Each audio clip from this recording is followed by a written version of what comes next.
질의하겠습니다. 김영관 기획조정관 질의하겠습니다. 아까 그 소송비 관련해서요. 네. 예산 세목에서 일반 수용비 내 유류비 등과 소송비용 등 추가 세부 항목들로 나누어져 예산이 편성됩니다. 맞죠? 네. 예, 그래서 방통위에서도 저희 의원실에 예산을 전용했다고 보고했습니다.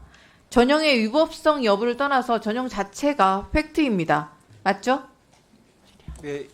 네, 아니라고 하시면 위증입니다, 사실. 전용했다고 지금 제출을 이미 하셨어요. 전용한 부분도 있고 네. 그 자체 전용하셨다고 여기 쓰셨습니다. 수용비 내에서 사용한 부분도 있습니다. 네, 네, 알겠습니다. 전용하셨다고 제출하셨어요. 네, 들어가셔도 됩니다. 김태규 직무대행. 예, 아까 전용 안 하셨다고 하셨어요. 공직에 쭉 있던 사람이 지금은 장관급 직무를 수행하고 있던 사람이 예산에 대해서 그렇게 모르십니까? 예산. 아까 그 수용한 부분을 수용비 네, 부분을 네. 빼고 전용으로만 말씀하셔서 제가 그렇게 수용한 부분이 있어서 전용한 그렇게 부분을 제가 말씀드린 말한 거죠. 그러니까 전용했다는 사실 자체는 있는 거잖아요. 자칫 이제 전용만 그래서 있는 것처럼 들리는 결산 것을 갖다 소위 그렇게 그래서 말씀드렸습니다. 회피하신 겁니까? 결산 소위를 그래서 회피하셨어요? 전용을 한 것은 맞습니다. 그렇죠?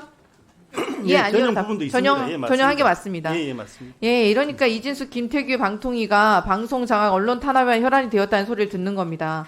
질의하겠습니다. 올 한 해 쏟아지는 불법 스팸 그리고 국민께서 많은 고통을 받고 계신 거 알고 계시죠? 예. 예, 불법 스팸으로 인한 고통 때문에 스팸 재난, 스팸 지옥이란 말이 생겨났습니다. 올해 9월까지 신고 탐지된 불법 스팸이 몇 건인지 아십니까? 자그마치 3억, 숫자 여기 나와 있습니다. 3억 432만 건. 지난해 1년치를 이제 9개월 만에 이미 넘어섰습니다.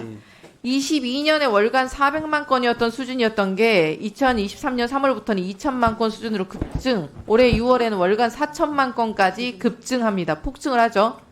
하루에도 일반인들이 10통 가까이 불법 스팸에 시달리고 있습니다. 이 문제는 단순히 성가신뿐만이 아니라 경제적 피해 그리고 범죄로까지 이어질 수 있는 문제인데 8, 9월에 잠깐 줄어들긴 하는데 월간 여전히 2,400만 건에 달하고 있습니다. 불법적 2인 체제 의결을 반복해온 방통위에서 다른 일은 안 하고 있으니 이렇게 민생을 못 챙기고 있는 거가 아닙니까? 계속해서 민생을 못 챙기는 문제가 국회의 문제라고 반복적으로 이야기를 하셔요. 근데 방통위는 방송 장악, 언론 탄압을 위해서 지난해 8월부터 135건의 안건을 2인 체제로 이미 의결을 했습니다. 그중에서 스팸 대책을 위해서 의결한 안건 수는 몇 건입니까? 고작 한 건입니다. 딱 한 건. 2024년 3월에 대량 문자 전송 자격 인증제 자율운영 가이드라인 제정에 대한 딱 한 건. 방송 장악에만 몰입하느라 진짜 챙겨야 될 민생이 단 하나도 안 챙기고 있는 거 아닙니까? 지난 6월에 본 의원이 불법 스팸 폭증 문제에 대해서 지적을 이미 했습니다. 그랬더니 방통위가 부랴부랴 진행했던 긴급 현장 점검 결과도 문제가 심각한데 솜방망이도 이런 솜방망이가 없습니다. 현장 점검 후속 조치가 어떻게 됐나 보시면 과태료 300만 원에 22곳, 과태료 600만 원 나온 곳이 6곳, 1000만 원 나온 곳이 2곳.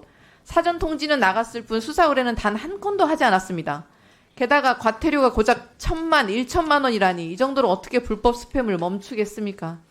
김태규 직무대행, 지난해 12월 국회에서는 불법 스팸에 대한 제재를 강화하고자 과태료를 최대 3,000만 원으로 상향하는 법을 본회의에서 통과시켰습니다. 그리고 이미 올해 7월부터 시행 중이에요. 알고 계시죠? 예, 근데 왜 고작 1천만 원 과태료만 부과된 것입니까? 방통위는 시행령 개정이 안 돼서 그렇다라고 답변을 보내왔는데 맞습니까? 예. 그런데 불법적 방송장악 관련 2차 청문회에서 직무대행은 1인 체제가 되어서 국민들이 대책을 요구하고 있는 문제들이 많은데 아무것도 못하고 있는 상황이라고 모든 책임을 국회에 돌린 적이 있는데 기억하시죠? 그렇게 말씀하셨어요. 예, 말씀 주십시오. 과태료를 상향하기 위한 시행령 개정 절차 그리고 입법 예고 5월 27일에 이미 끝났고 자체 규제 심사는 6월 28일에 마무리가 됐습니다. 그래서 규제개혁위원회 본심사가 이미 7월 12일에 끝났어요. 7월 12일 이후에는 언제든지 전체 회의에 올려서 의결만 하면 시행령이 개정되고 과태료 상향이라는 스팸 대책 중에서 한 축이 될 수 있는 한 축을 마련할 수 있었던 문제인데 그런데 이진숙 위원장과 직무대행은 어떻게 했습니까? 7월 31일 방송 장악을 위한 공영방송 이사진 선임에 관한 심사만 깜깜이로 강행을 하고 거기서 이진숙의 멋쟁이 친구를 비롯해서 박문진 이사로 선임하는 그 안건 4건만 의결을 하고 그래놓고 뻔뻔스럽게 국민들이 대책을 요구하자 모든 문제들이 국회 때문이라고 국회 탓만 하고 있었습니다. 방통위가 이런 식으로 내팽개친 민생이 한두 개가 아닙니다. 김태기 직무대행은 정치를 할 생각을 하지 마시고 국정을 수행하는 기관의 장에 알맞은 태도를 보이세요.